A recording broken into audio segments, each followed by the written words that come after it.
When you think of the Minneapolis Police Department, you probably think of some high-profile police killings, including Amir Locke from earlier this year, and also George Floyd in 2020. But yesterday, the Minnesota Department of Human Rights released a 72-page report detailing the activities and behavior of the Minneapolis Police Department. And their findings do show that the department is actually far worse than we even suspected.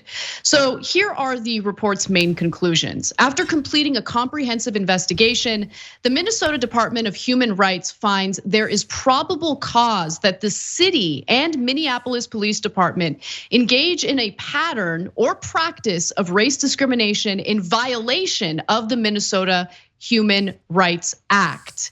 And what they looked into in order to come up with these findings, hundreds of interviews, a review of 700 hours of body-worn camera footage, and nearly 480,000 pages of city documents. And the report is so long, there are so many things that we could talk about. Obviously, we don't have time for that, but we're gonna give you the highlights from the report. For instance, apparently upsetting or hurting a police officer's feelings has led to some pretty terrible behavior by the cop that's offended. So a high-level MPD leader explained that officers often arrest and cite individuals with obstruction or disorderly conduct for things that could fall under the category, arguably, of pissing off the police.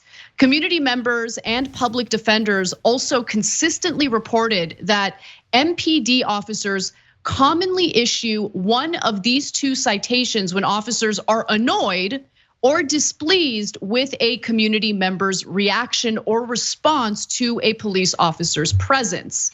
So analysis of traffic stop data also showed that when officers can see the race of a vehicle's occupant, they're far more likely to stop vehicles with people of color than people who are white. So they have the data to show this. MPD officers were 12% more likely to stop a vehicle occupied by a person of color or indigenous individual when it was light outside. And officers were more likely to see the race of the people in the car compared to when it was dark outside, and officers were less likely to identify the race of individuals before deciding to make a stop.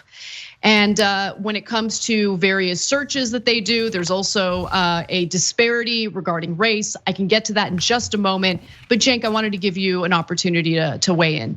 Yeah, so look guys, there in the report, there are tons of instances of officers using the N-word, calling Latinos beaners, calling black people monkeys and orangutans, and you go on and on. When it comes to women, the C word, some other variation of the C word, it's just endless.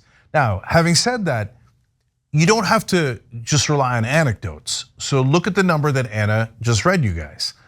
If they can't see who's in the car, there isn't bias. But during the daytime, when they can see who's in the car, they pull over black people 12% more. Well, that's not an anecdote, that's what they're doing in mass. That is, over the course of time, thousands of more black people pulled over for no reason. In fact, here, I'll give you that quote here as well. Current and former high-level city and police officials acknowledge that the Minneapolis Police Department stops vehicles with people of color for either no genuine reason or for low-level violations in an effort to find guns or drugs. So they admit it, they're like, yeah, we pull over black people, even if there's no reason. And I tell you this because if you're black, you already know that, you've already lived that, right? But a lot of white people don't know that because they haven't lived it. So when you see numbers like this, please have an open mind and understand how bad it is, which leads me to graphic 6. In the first precinct, which serves downtown Minneapolis, when MPD officers stopped vehicles with black individuals, officers were 6 times more likely to use some type of force against the vehicle's occupants than during traffic stops of vehicles occupied by only white individuals who were stopped in similar circumstances. Now, we as progressives, we don't want officers to use more force on white people. That's crazy, no. We want them to use less force on black people. And they're doing it, look at how disproportionate it is. It's 6 times more if you're black. So when you see the slogans like Black Lives Matter, they didn't come up with that from out of nowhere. It's because police across the country treat their lives like they don't matter. And now look, Minneapolis has become famous because of George Floyd and some other very controversial police abuse stories. But it's not Alabama, it's not Mississippi. If I'd asked you a couple of years ago, do you think Minneapolis is one of the most racist police departments? You probably would have guessed no, right? It's just a random police department. But you turn over the rock from a random police department, and this is what you find. That is exactly what black people have been saying in this country for centuries, and no one would believe them. Turns out, of course it's true. Exactly. I want to get to some other numbers, other findings from this report. Let's go to graphic 5 because they're far more. African Americans are far more likely to be searched than other individuals. So for instance, one black man reported that MPD officers pulled him over at least, imagine living through this, 7 times in the last 5 years for alleged minor traffic violations. During 4 of those stops, the officers told him that they smelled marijuana in his vehicle and conducted a search while they handcuffed him, sometimes with their guns drawn and pointed at him. And guess what? Of course, officers never found any drugs in his vehicle. So the allegation that they smell marijuana is just used as an excuse to essentially harass the driver here, a black driver, with the intention of finding something, but of course they find nothing. And if you're living through that, imagine how annoying that is at the very least, okay? At the very least, it's annoying because you're just trying to live your life. You're dealing with 7 stops and searches within a 5-year time span. Also, the report finds that based on a review of 300 MPD use of force files from 2010 to 2020, supervisors failed to complete a thorough review of an officer's use of force in 48% of cases. The review demonstrated that in 24% of use of force files, evidence contradicts or disputes the information that an officer recorded in their use of force report. In 28% of all use of force incidents, MPD officers failed to request or provide medical attention to community members who required it.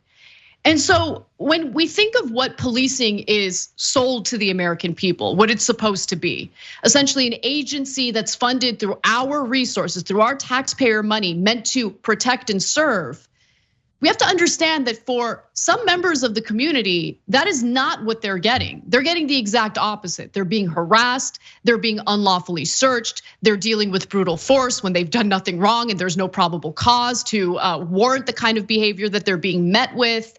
And that is a dangerous climate to live in, especially when we are dealing with a crime wave, especially when everyone in every community does want protection, does want safety, does want stability. But we also have to understand that when the community has distrust toward the police, then there is no real public safety in that equation. It's the exact opposite. So when we talk about reforming the criminal justice system, it can't just be about shorter prison sentences. Sure, that's part of the equation. But what I'm actually pretty furious about is that both on a local level and also on a federal level, there has been very little action in regard to reforming policing. And it can't just be a simple black and white issue like, do we fund or do we defund? No, we need police, but we need police to work for everyone in the community, to keep the community safe, to actually carry out what they claim they're supposed to be carrying out. Yeah, and if you read this report, it proves to you guys almost everything that we've been telling you in all of these police abuse videos. So for example, we show you in video after video, they shoot someone, then they handcuff them, and then they don't get the medical help for a long, long time, and then sometimes they'll literally bleed out. Or in the case of George Floyd, he'd already stopped breathing and they just would not give him medical attention. And every time the police union or the right wing says, oh, just a few bad apples. But in this case, they show you, no, 28% of the time, they just don't get the medical help. So you can say, hey, look, 72% of the time they do. 28% is a monster number. That's a giant number, hundreds of people who desperately need medical help and they're not gonna get it because the cops think their lives don't matter. So then you say, well, okay, So what did they get pulled over more, okay? Well, number one, when they get pulled over, they get subject to violence 6 times more. Number two, remember that first quote that Anna read you? And boy, I mean, this is probably the number one thing that I say all the time about the police, and it's right there in the report. The biggest crime is pissing off an officer. So if they stopped you for no reason, and the conversation went slightly awry, and remember, they have terrible assumptions about black people and indigenous people, Latinos, etc., when they pull them over. So if anyone says anything that matches that assumption in their heads, that's it, you're off on a wrong track, and then he's gonna arrest you just for making him mad. And why is he mad? Probably because you asked him, why the hell did you pull me over? And he knows he pulled you over because you're black. And then he's more likely to arrest you. And then finally, they target African Americans in every conceivable way. So I'll give you one more here. MPD officers, that's Minneapolis Police Department, use covert or fake social media accounts to surveil and engage black individuals, black organizations, and elected officials without a public safety objective. So, and they say as of December 2020, MPD did not use its covert social media accounts to track white supremacist or white nationalist groups. Now, the FBI has said that white supremacists cause more violence in this country than any other terrorist group. And the cops go, no, I don't actually want to check extremist groups that we know are causing violence. I want to check random black people and elected officials. And they specifically state, without a public safety objective. This is exactly what racism looks like. And it has incredibly hurtful and damaging effects on African Americans all across the country. Whether you see it or you don't see it, it's happening. Thanks for watching The Young Turks, really appreciate it. Another way to show support is through YouTube memberships. You'll get to interact with us more. There's live chat emojis, badges. You've got emojis of me, Anna, John, JR. So those are super fun. But you also get playback of our exclusive member-only shows and specials right after they air. So all of that, all you gotta do is click that join button right underneath the video. Thank you.